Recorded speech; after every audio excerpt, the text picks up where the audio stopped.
Hi മക്കളെ, നമുക്ക് ഇന്നത്തെ കഥ കേൾക്കാം. എല്ലാവരും ഓടി വായോ. ഒരു ചെണ്ട കൊണ്ട് തൻ്റെ കൂട്ടുകാരെ രക്ഷപ്പെടുത്തിയ കുരങ്ങച്ചൻ്റെ കഥ കേൾക്കാം. ഒരു ദിവസം ശുക്രൻ എന്ന കുരങ്ങൻ കാട്ടിലൂടെ ഭക്ഷണം തേടി നടക്കുകയായിരുന്നു. നടന്ന് അവൻ്റെ കാലുകൾ വേദനിച്ചു. എന്നിട്ടും അവന് കഴിക്കാനൊന്നും കിട്ടിയില്ല. അവൻ്റെ കൂട്ടുകാരാണ് മാനും മുയലും കുറുക്കനും. അവരും പല വഴിക്കു ഭക്ഷണം തേടിപ്പോയി. സന്ധ്യയാകുന്ന നേരത്താണ് എല്ലാവരും മരത്തിൻ്റെ ചുവട്ടിൽ ഒത്തുചേരുന്നത്. കുറച്ചു നാളുകളേ ആയിട്ടുള്ളൂ കുരങ്ങൻ മരത്തിൻ്റെ കൊമ്പിൽ താമസം തുടങ്ങിയിട്ട്. മുയലും കുറുക്കനും ആൽമരത്തിൻ്റെ തറയിൽ വലിയ മാളങ്ങളുണ്ടാക്കി അതിലാണ് താമസിച്ചിരുന്നത്. മാൻ ആൽമരത്തിൻ്റെ അടിയിലുള്ള പോടിലുമാണ് താമസിച്ചിരുന്നത്. കാട്ടിൽ ഇടയ്ക്കിടയ്ക്ക് മദമിളകുന്ന ഒരു ആനയുണ്ടായിരുന്നു.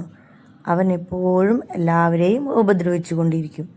ഒരു ദിവസം ആ ആന ആൽമരത്തിൻ്റെ അടിയിലുണ്ടായിരുന്ന ഇവരുടെ മാളങ്ങളെല്ലാം നശിപ്പിച്ചു. ഭാഗ്യം കൊണ്ടാണ് അന്ന് മാനും മുയലും കുറുക്കനും എല്ലാവരും രക്ഷപ്പെട്ടത്. അന്നു രാത്രി കിടക്കാൻ മാളമില്ലാതെ വിഷമിച്ചിരിക്കുന്ന അവരെ കണ്ട കുറുക്കൻ പറഞ്ഞു, നിങ്ങൾ ആരും വിഷമിക്കേണ്ട. നിങ്ങൾ എൻ്റെ കൂടെ ഈ മരത്തിൻ്റെ കൊമ്പിൽ താമസിച്ചോ. നിലത്ത് വീഴാതെ കിടക്കാൻ പറ്റിയ ഒരുപാട് വലിയ കൊമ്പുകളുണ്ട്. അങ്ങനെയാണ് അവർ എല്ലാവരും അന്നു മുതൽ ആ മരത്തിൽ ഒന്നിച്ച് താമസം തുടങ്ങിയത്. അങ്ങനെ കുരങ്ങൻ ഓരോന്നും ഓർത്ത് ഭക്ഷണം തേടി നടക്കുകയായിരുന്നു. അന്ന് അവന് ഒരു പഴം കഴിക്കാൻ കിട്ടി. പഴം കഴിച്ചുകൊണ്ട് മുന്നോട്ട് നടക്കുമ്പോഴാണ് അവൻ്റെ കാലിൽ എന്തോ തടഞ്ഞത്. ചെടികൾ വകഞ്ഞു മാറ്റി അവൻ നോക്കിയപ്പോൾ ഒരു ചെണ്ട കിടക്കുന്നു. നിറയെ ചെളിയൊക്കെയായിട്ടുള്ള ചെണ്ട. അവൻ ചെളിയെല്ലാം തുടച്ചു കളഞ്ഞ് വൃത്തിയാക്കി. എന്നിട്ട് ചെണ്ടയുടെ പുറത്ത് ഉറക്കെ അടിച്ചു.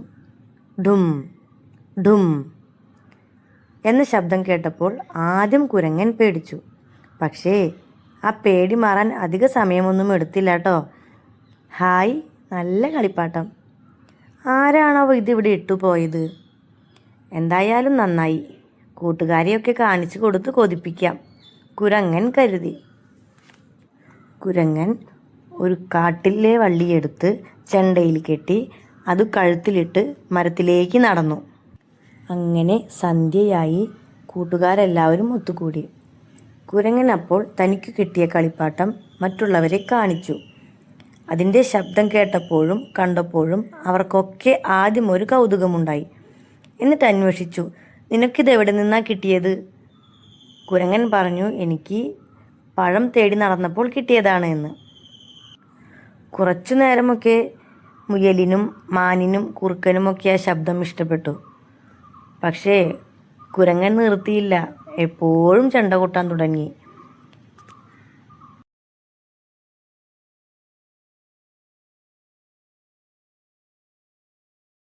അങ്ങനെ രാത്രിയായപ്പോഴും കുരങ്ങൻ ചെണ്ട കൊട്ടാൻ തുടങ്ങി.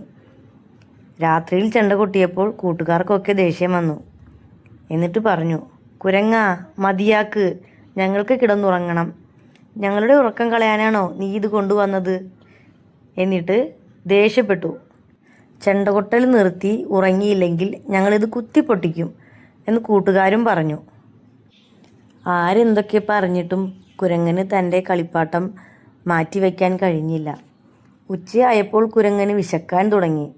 അവൻ ചെണ്ട ആരും കാണാത്ത വിധത്തിൽ മരത്തിൻ്റെ ചുവട്ടിൽ ഒളിപ്പിച്ചു വെച്ചു. എന്നിട്ട് ഭക്ഷണം തേടാനിറങ്ങി.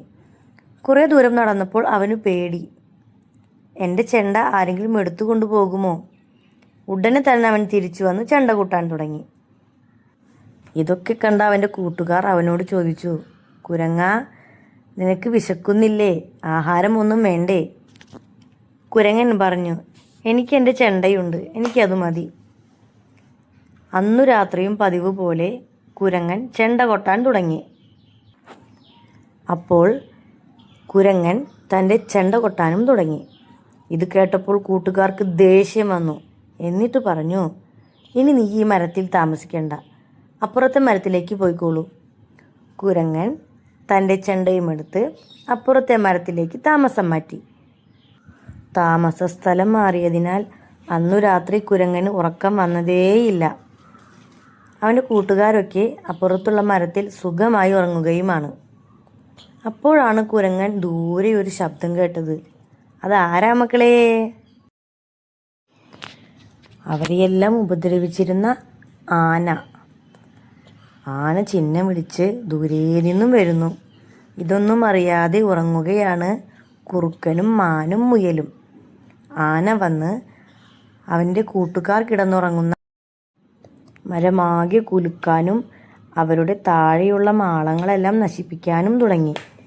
ഇതെല്ലാം കണ്ടുകൊണ്ട് അപ്പുറത്തെ മരത്തിലിരിക്കുകയായിരുന്നു കുരങ്ങൻ. കുരങ്ങൻ ഇത് കണ്ടപ്പോൾ കൂട്ടുകാരെ രക്ഷിക്കാൻ എന്തു ചെയ്യും എന്നായി ആലോചന. അങ്ങനെ കുരങ്ങൻ ഒരു ബുദ്ധി കണ്ടു. എന്തു ചെയ്തെന്നോ അവൻ്റെ കയ്യിലുള്ള ചെണ്ട ഉറക്കെ കൂട്ടാൻ തുടങ്ങി. ചെണ്ടയുടെ ശബ്ദം കേട്ട് ആന ചുറ്റിലും നോക്കി. രാത്രിയായതിനാൽ ആന കുരങ്ങനെ കണ്ടതേയില്ല.